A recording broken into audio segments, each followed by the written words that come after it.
differences, and in my second round here at HP, was with the organization for 9 years prior to rejoining, was that there's more of an edge to HP. It's more aggressive.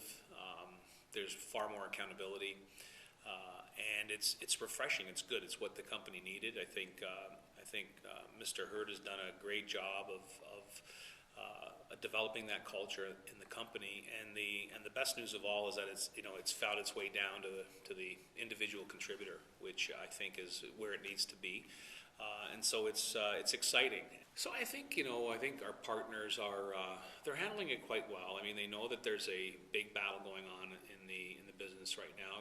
Far beyond just the channel. There's we're both competing for a marketplace or for a market. But really, at this point, we're focused on driving the value proposition of HP, and I'm not too concerned about the way Cisco's behaving or what they're saying.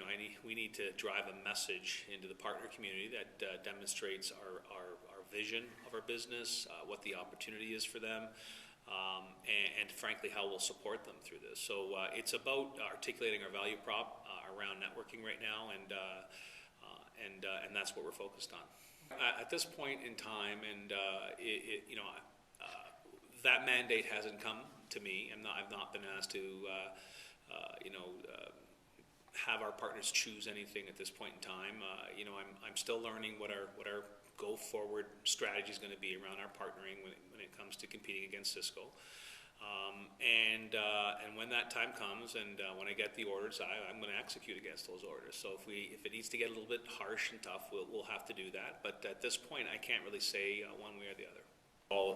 Sun plays in a very valued place, which is the data center, and it's a high value business. It's a high value market with high value partners. So obviously, it's an area that HP is very, very interested in continuing to participate in and frankly dominate in.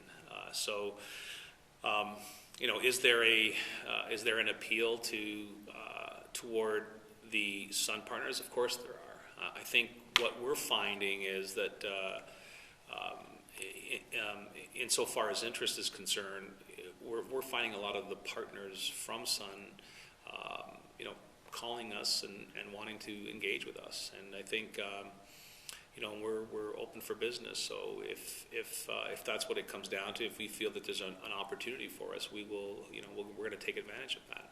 We're looking at multiple ways of reaching that customer set, whether it's reaching and developing closer ties with partners that sell into SMB, and working those relationships, or enabling those partners that work with SMB customers. We need to get to that market, and I think I think we're going to get there. I'm excited about it. I mean, that's one area of the business that I think HP has a great opportunity. It's kind of untapped. If you think about our business, we've been fairly successful in managing the VAR business in the named and large account space. In the some refer to as enterprise or corporate. We've been fairly successful. Obviously, you can get better, and we can get a lot better in that area, but the size of the opportunity, I would suggest, in SMB is greater than just kind of expanding our current, where we are today. And I think it's top of mind for everybody. It's top of mind for me. It's top of mind for our team. It's top of mind for our partners.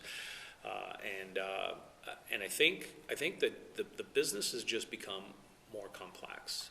If you think about who our traditional competitors are within the individual lines of business, many of them are a single product vendor.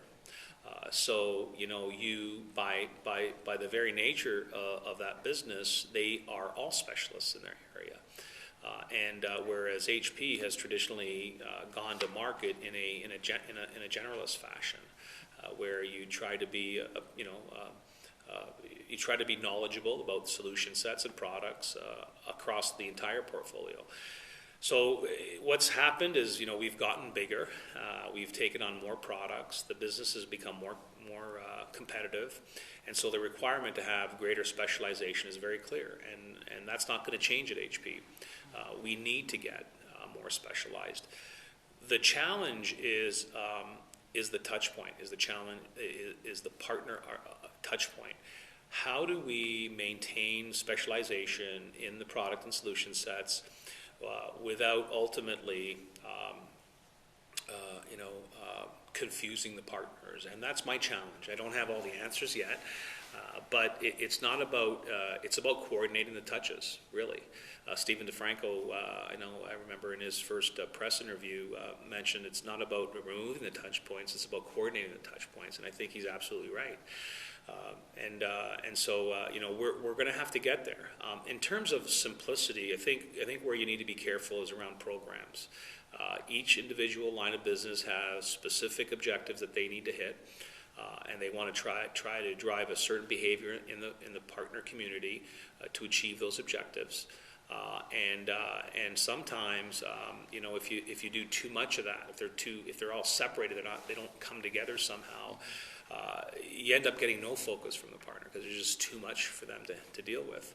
So that's where I think we need to be careful.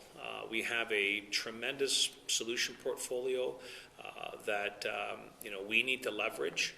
We will be leveraging, and in some cases it does mean that the lines of business are going to, they're going to have to conform to that to some degree, while at the same time, we need to figure out how to make sure they achieve their own individual objectives.